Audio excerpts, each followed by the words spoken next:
In 1985, I went into New York State's maximum security prisons. I had no idea what was to come. I would spend the next 10 years teaching men who were mostly black or Latino at the most basic forms of remedial reading and writing, and depending upon the nature of their bids or sentences, follow them, their families, and their communities all the way to a fully accredited master's degree granted by the State University of New York. I realized from that earliest beginning, and I still don't know quite how, that the one thing I had to leave behind if I was going to continue going through those gates was my own will to despair and my secret pride in it. It wasn't just that there was no room for that sense of loss. It was the fact that a continued carriage would have meant demeaning and further reducing the people I would work with for all those years to follow.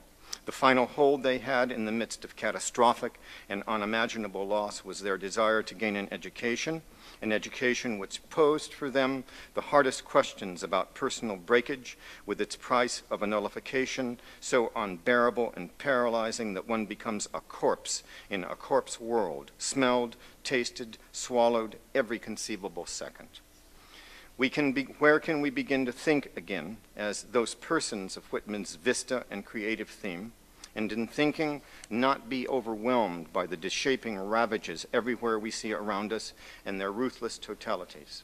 At the core of that totality lies the images of our prisons, a nothing we have manufactured and continue to manufacture, and by that I mean a nothing, into our largest growth industry, in which we witness now spreading with our invasions and our promises to construct an American quality maximum security prison in Iraq. Why, with the background shadow of our well to deadening racism, have we embarked on this unprecedented mining of our own civil disintegration and indifference that has counterfeited our private daily lives with what we have come to believe are acceptable violations?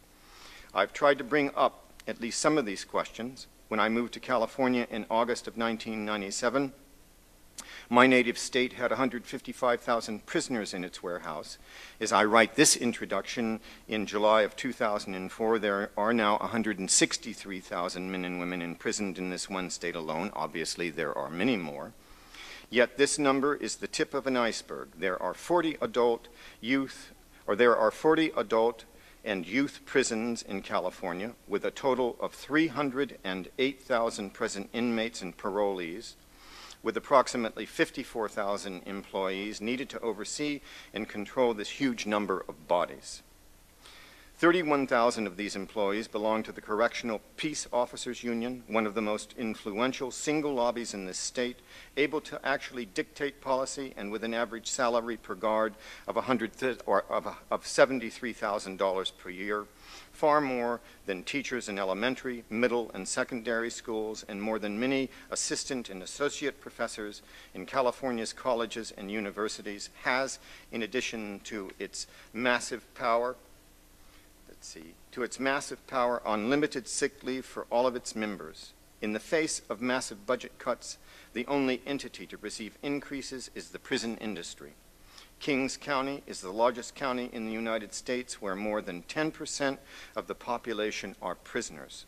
Lassen County, with its population of 35,000, has 10,500 prisoners. Prison has become so essential in California that any significant reduction is economically unthinkable. The recidivism rate for adult prisoners is 70%, a number so overwhelming in terms of its total cost to individuals, families, communities, and the nation as a whole that it seems an inaccessible blank, but a blank nonetheless that guarantees constant employment and benefits for a prison industry that forces all of us to feed on crushing hypocrisy and cynicism. This is a triumph, generating barrenness and dread at the secret core of our daily lives, so tangled we don't any longer know how exactly its touch rots every one of us. The pictures from Abu Ghraib, swelled with perversion and self-satisfied hate, are only hints of our domestic abyss we have already perfected and begun to export. This is not a threshold looming before us as a people. It is a threshold we passed through long ago, and we have been for at least 2 generations perfecting its ransoms.